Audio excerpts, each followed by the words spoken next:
주신 말씀에 근거하여 다윗 왕에게서 배우는 정치라는 제목으로 하나님의 은혜를 함께 나누고자 합니다. 칸트와 괴테 그리고 베토벤을 배출한 나라, 그 당시의 세계적인 물리학 논문의 3분의 1 이상을 발표한 나라, 학문적으로 뛰어난 대학들로 넘쳐났던 독일에서 인류 역사상 윤리적으로 가장 최악의 정권이었던 나치와 히틀러가 나올 수 있었던 이유에 대하여 많은 역사학자들은 연구를 하였습니다. 제가 요즘 열심히 읽고 있는 책이 바로 이 책, 히틀러를 선택한 나라입니다. 본래의 제목은 The Death of Democracy, 민주주의의 죽음입니다. 이 책의 저자는 독일과 같은 문명국에서 어떻게 나치 정권과 히틀러의 끔찍한 야만성이 나왔는지를 조목조목 밝히고 있습니다. 이 책에서 그 당시에 독일은 정치적 교파화가 되었기 때문이라고 지적합니다. 정치적 교파화란 자신이 지지하는 정당이라면 옳고 그름을 더 이상 문제 삼지 않고 마치 종교처럼 따르는 현상입니다. 이런 나라에서는 이 건전한 이성보다는 사람의 마음을 격동시키는 선동적 구호가 지배합니다. 나치와 히틀러가 지배하던 그 시절의 독일이 그랬습니다. 이 책에서 히틀러는 거짓말을 할 때조차 진정성이 넘쳐 흘렸고 그에게는 거짓말이 너무 몸에 배어서 거짓과 진실의 차이를 더는 깨달을 수 없었다고 합니다. 저는 우리나라의 정치 상황이 정치적 교파화가 되고 있는 것이 아닌지 심히 걱정됩니다. 국민이 정치를 걱정하는 나라는 결코 좋은 나라는 아닙니다. 성경이 가르쳐주는 이상적인 정치의 모습은 어떤 것일까요? 이스라엘 역사에서 가장 이상적인 통치자로 추앙받는 인물이 다윗 왕이었습니다. 오늘 본문은 다윗 왕이 분열된 왕국을 하나로 통일하고 견고한 국가 체제를 확립하는 과정을 다루고 있습니다.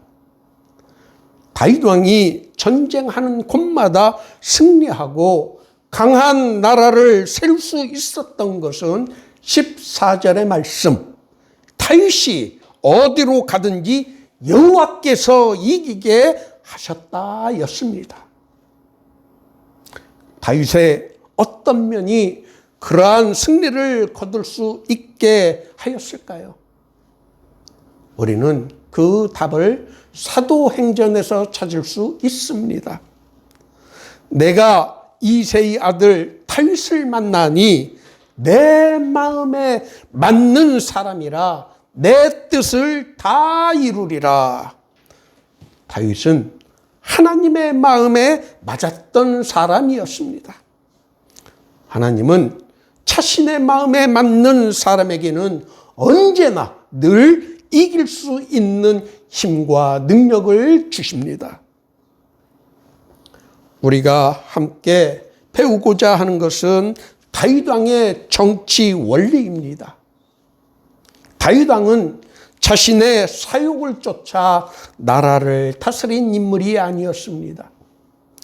자신의 정치적 이익을 위해서라면 나라의 미래가 어찌 되든지 상관하지 않고 오로지 자기 편만의 유불리만을 쫓는 막대먹은 정치꾼들에게 보내는 경고의 말씀을 우리는 오늘 본문 말씀에서 찾을 수 있습니다. 다윗이 온 이스라엘을 다스려 다윗이 모든 백성에게 정의와 공의를 행할세. 바로 이 구절에 해답이 담겨 있습니다.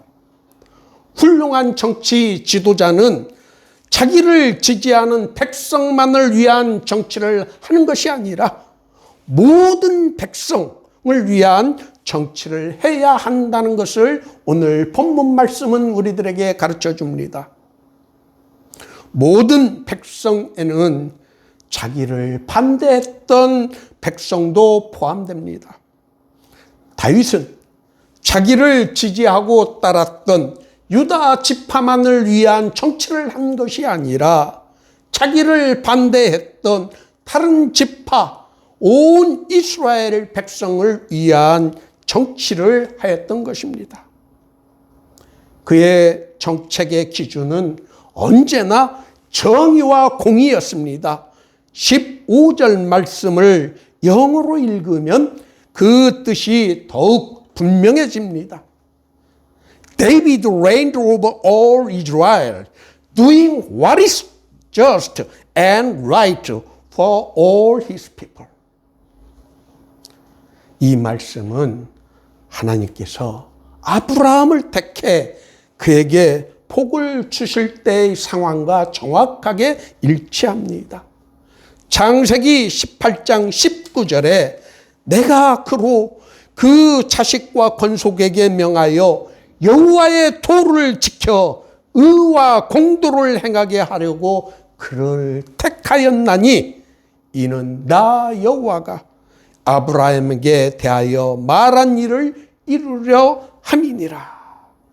의와 공도를 행하게 하려고라는 표현을 영어로 보면 오늘 본문 말씀과 정확하게 일치합니다. 하나님의 선택을 받은 사람은 언제나 정의와 공의, 영어로 What is right and just를 우리의 삶 속에서 구현해내어야 합니다. 그것이 여호와의 도를 지키는 방법이 되기 때문입니다. 통치자의 덕목은 자신의 약속을 지킴으로 백성들에게 신뢰를 주어야 하고 통치자가 사용하는 언어에는 품격이 있어야 합니다. 입만 열면 거짓말을 해대거나 자신의 유불리를 따져 자신이 했던 말을 언제고 손바닥 뒤집듯이 바꾸는 사람이 정치하게 만들어서는 안 됩니다. 자신의 이익을 위해서라면 언제라도 거짓말을 일삼았던 히틀러는 인류 역사상 가장 참혹한 범죄를 저질렀던 인물이 되었습니다. 우리 모두의 교회의 예배의 기도에서 언제나 빠지지 않는 내용 중 하나는 이 시대를 이끌어 나갈 각 분야의 인재들을 하나님의 말씀으로 길러내는 것입니다. 이를 위해 주보의 표지에 여러분 주보를 보시기 바랍니다. 우리 모두의 교회 해놓고 뭐라고 되어 있습니까? 다 같이 한번 읽어보겠습니다. 시작. 아브라함의 믿음, 다윗의 용기, 솔로몬의 지혜를. 아브라함의 믿음, 다윗의 용기, 솔로몬의 지혜를 갖춘 인물이 이 시대를 이끌어 나갈 수 있는 지도자에게 요구되는 덕목이기 때문입니다. 이 시대를, 험난한 이 시대를 이끌어 나갈 지도자에게 요구되는 것은 바로 믿음, 용기, 그리고 지혜인 것입니다. 저는 우리 모두의 교회에서 이러한 훌륭한 지도자를 길러낼 수 있다는 것을 늘 항상 확신하며 이를 위해 언제나 쉬지 않고 기도합니다. 우리 한국인 성도뿐만 아니라 우리 교회에 출석하는 필리핀 형제 자매들을 위해서도 기도합니다. 오늘 모두의 교회 예배에 참석하신 여러분 모두가 하나님의 보시기에 합당한 일, 정의와 공의를 행함으로 약속된 복을 받을 수 있기를 예수님의 이름으로 축원합니다.